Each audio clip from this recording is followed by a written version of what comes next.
Alright, mga ka-plastic, and this is me again, Big Sue, right back at it again with another Tambay Cup content at isang imitation at gatas na gatas hanggang sa dugo na lumabas ang aking tatalakay ngayong araw na ito o gabi sa inyong lugar. At ang tatalakayin po natin mga ka-plastic ay ang tungkol dito kay Pio Balbuena. Mga ka-plastic, medyo luma na po itong ating pag-uusapan kasi nga 5 araw na ako o mahigit pa na hindi na ako nakapag-content dahil sa masamang panahon mga ka-plastic. Pangalawa dito ay nagkaroon po ako ng problema sa aking sikmura na kung tawagin ay acidic po ako mga ka-plastic. Acidic po kasi ako kaya medyo nagkaroon ng aberya sa buhay at hindi talaga ako nakapag-content. At ang pangatlong problema, nasa lanta po tayo ng habagat mga ka-plastic. Kaya hindi po tayo nakapag-content ng maayos dahil sa mga nangyayari ngayon sa buhay-buhay. Pero kasama talaga sa buhay yan mga ka-plastic.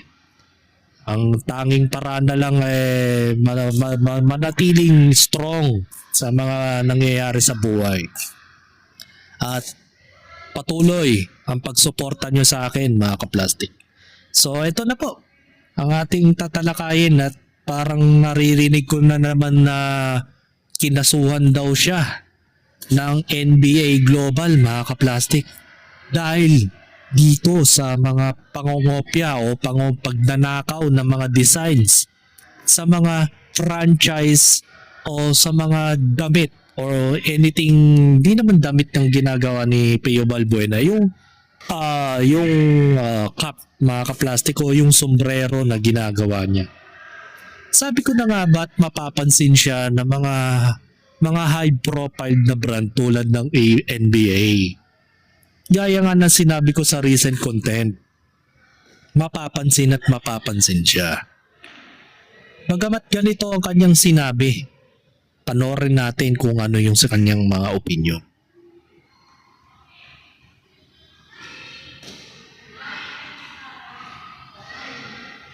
Kasi last year, kinasuha kami ng NBA Global.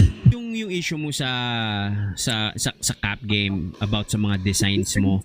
Alam mo ba kung gusto ko lang ng hype noon pa. Kasi last year, kinasuha kami ng NBA Global. Literal? NBA Global.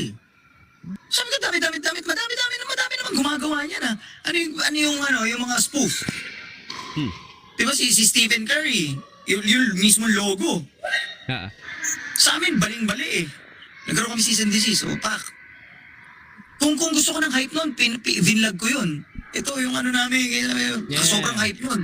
Sa era na yun. Nangyari yun, di ko nilapas. Dito ko lang nga sinabi sa iyo. Umabot siya sa ganong punto. Tinatag bro eh. So umabot sa kanila at saka para pansinin. Mismo. Nauga.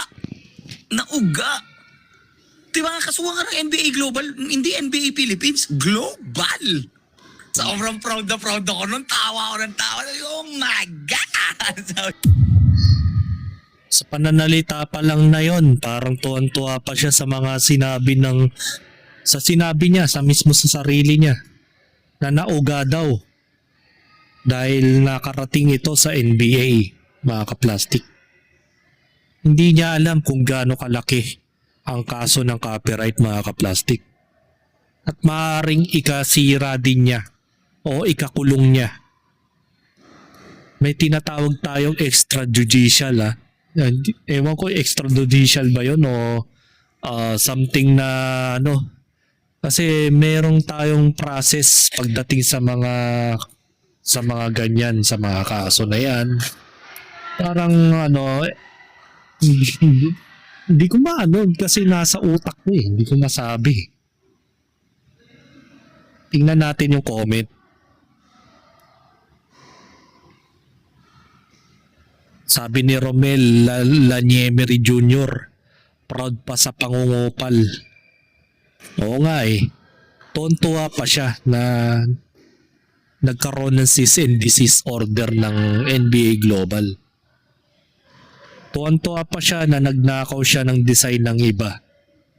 Darating talaga sa punto na ganyan talaga mapapansin siya. Hindi dahil sa tinatag o something like that. Kasi nga, yung page ni Pio Balbuena mga kaplastic, millions pa followers yan. Hindi lahat ng millions of followers niya is mga Pinoy. May mga international din yan na mga followers. Siyempre, nakakarating din yan sa mismo kung may-ari ng mga ganyang logo. Diba? Para ding AE inspired lang daw. Ewan ko sino si Andrew iba. Lakas talaga ng amats ni Pio Balbuena. Sabi ni Aldrep Tribe, tama lang yan, gaya-gaya ka naman talaga boss. Hindi na inspired tawag doon, literal na ginaya mo. Diba? Pag nanakaw ng mga logo, mga patent, trademark, eh talagang maigpit na pinagbabawal yan sa Amerika mga kaplastik. Sabi nga ni Mart Liabore, baka tumaas ang presyo dahil kinasuhan ko no. Baka kamo tumaas yung bail niya. Siyempre kinuha mo, ninakaw mong trademark is $1 million.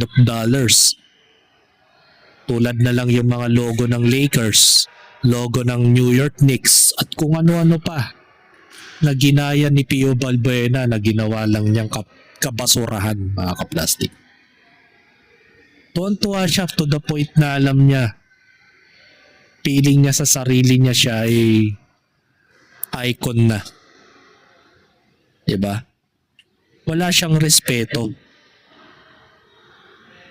So, pakinggan naman natin ang mga sinabi ng ibang vlogger ukol dito mga kaplastik. Para mas maintindihan natin.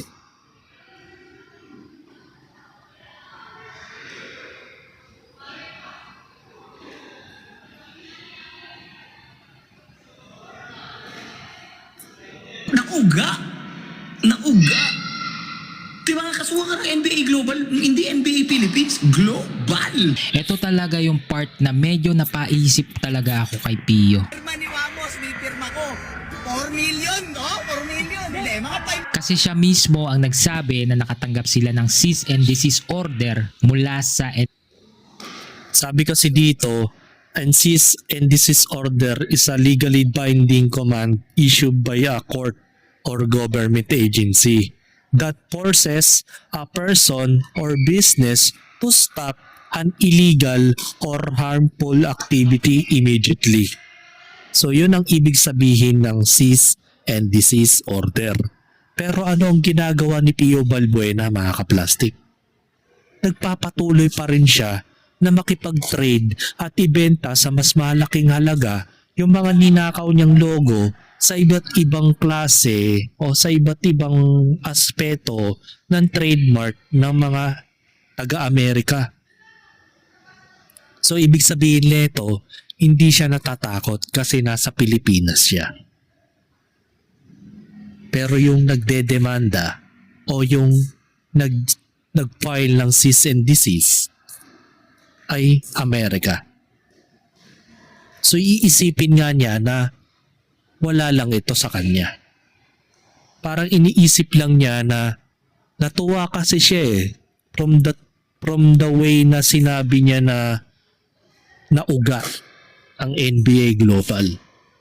So parang natuwa siya dahil parang na-call out na rin yung kanyang mga produkto. Hindi niya alam na yung cease and desist order ay nangangahulugan na inissued ito ng isang government agency o ng isang company tulad ng NBA na napakalaking kumpanya sa buong Amerika na pinoporsya na ipatigil ang pagnanakaw ng mga copyrighted logo o patent trademark na mga kinukuha niya at ginagamitan niya sa kanyang mga product para tangkilikin din ng mga ibang mga tangang tao na bumibili ng mga basurang quality daw kuno na tambay cup, mga ka-plastic. So yun ang ibig sabihin ng cease and desist order. So para sa kanya, natutuwa siya doon dahil kinikilig pa siya. Hindi niya alam kung halimbawang gumawa ng paraan ng gobyerno ng Amerika na ipakulong siya ora mismo at ipatigil ang kanyang negosyo at ipatake down ng kanyang Facebook page, ay malinaw na mangyayari yon in the future. Pero para sa kanya, ang call out ng NBA Global ay parang ikinatutuwa niya dahil baka ito ay isang malaking opportunity para sa kanya. So parang minamaliit niya ang graphic designing ng mga NBA. Kasi sinasabi niya na napakagaling niyang graphic designer. So yun ang ibig niya sabihin. Di ba? Pirma ni Wamos, may pirma ko. 4 million, no? 4 million. Hindi, mga 5 Kasi siya mismo ang nagsabi na nakatanggap sila ng cease and desist order mula sa NBA Global. Tungkol nga ito sa mga Yan, no? design ng tambay cups nila. Ang nakakagulat kay Pio, parang proud pa siya na umabot sa ganong level. Ganun ka-trending. Ganun ka-trending. Tinatag ng tinatag eh. Tinatag ng tinatag, bro eh. So umabot sa kanila at saka para pansinin. Mismo. Ibig Para sabihin, sa akin, blessing in disguise yun, Tiny. kumati sa Blessing in kanila, disguise kumati. Di ba? Nauga. Di ba kasuha ka ng NBA Global, hindi NBA Philippines, Global. Solid. Oo. Di ba? Tuwa sila, no? Proud ako nun. Tawa ako ng tawa. Oh my God! Sabi ko, Sabi niya, kung gusto raw niya ng hype, sana noon pa niya inilabas yung nangyari. alam mo ba kung gusto ko lang ng hype? Noon pa. Kasi last year, kinasuhan kami ng NBA Global. Literal? Oh, diba? Kung last year to, may isang taon na palang nangyayari. Diba? Pero tumutuloy pa rin siya sa pagnanakaw ng mga logo from NBA. So, patigas talaga ang mukha niya. Itinago niya sa publiko.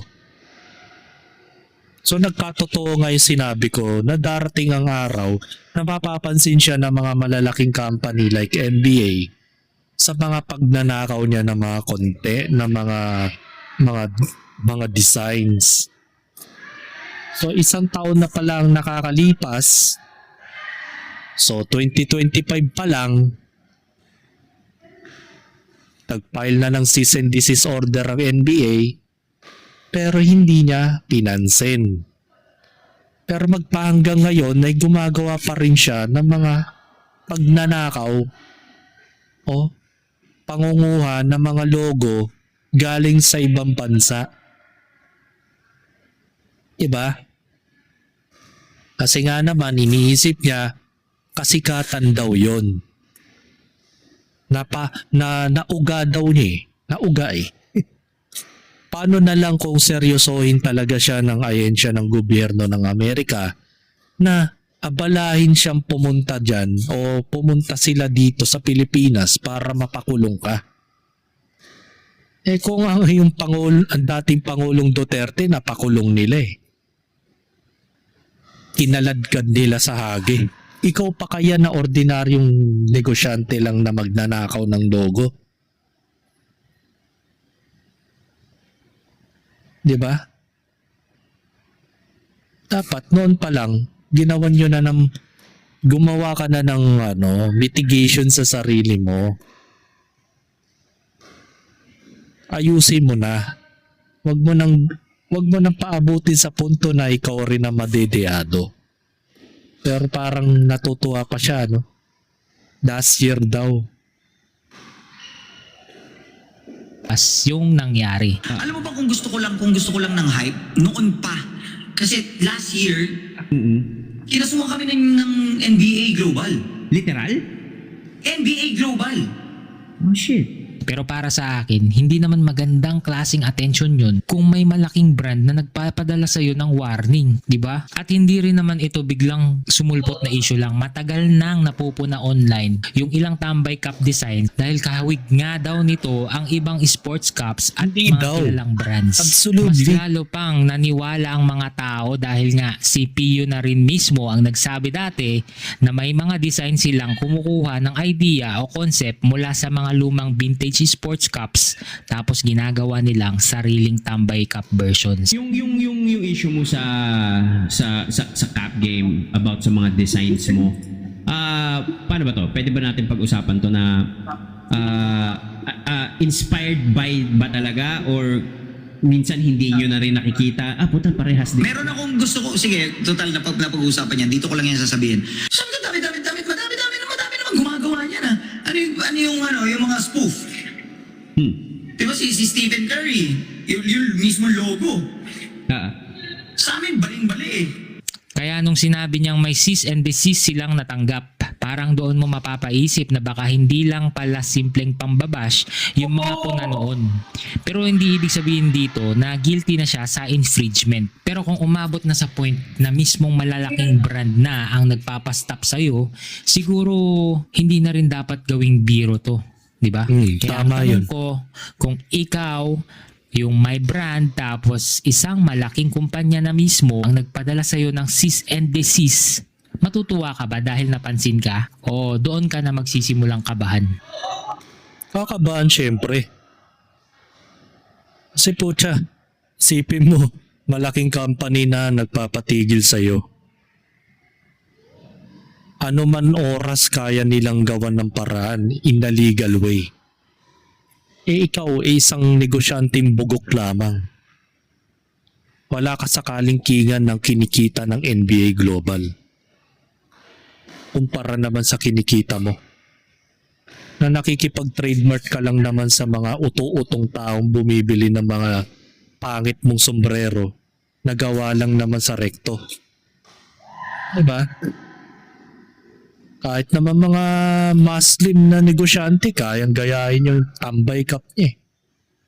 Dahil, tingnan mo naman, meron akong napanood one time na yung pagkakagawa ng mga sombrero ni Pio Balbuena hindi de kalidad. Bako-bako yung mga tahi, hindi pantay yung mga thread, at kung ano-ano pang nakikita ko na para bagang usually na nakikita sa mga bangketa yung mga defective na gawa ng mga sombrero. Diba? Naku, Kahit naman sino kakabahan na kapag ginanyan ka ng mga malalaking company. Diba?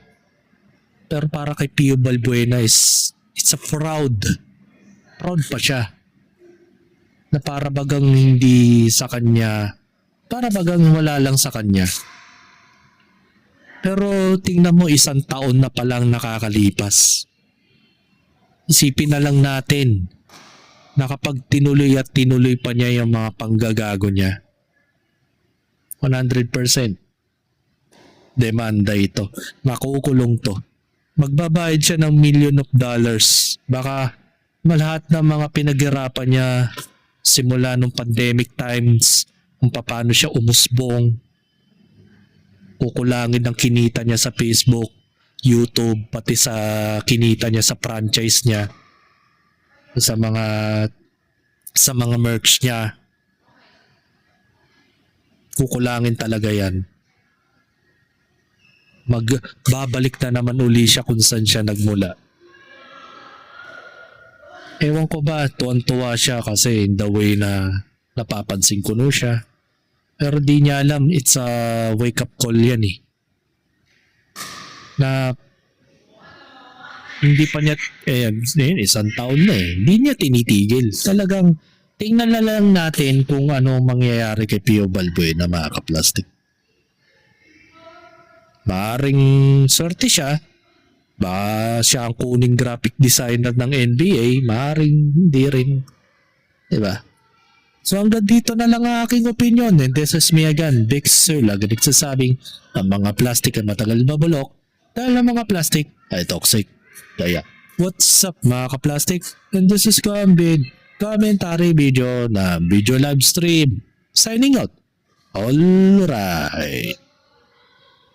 Mga ka-plastic, kung nagustuhan nyo ang aking video, isubscribe nyo lang ang aking channel. At the same time, i-hit nyo rin ang notification bell at yung all para ma-notify kayo sa aking susunod ko pang video sa aking YouTube channel. Maraming salamat po mga ka-plastic.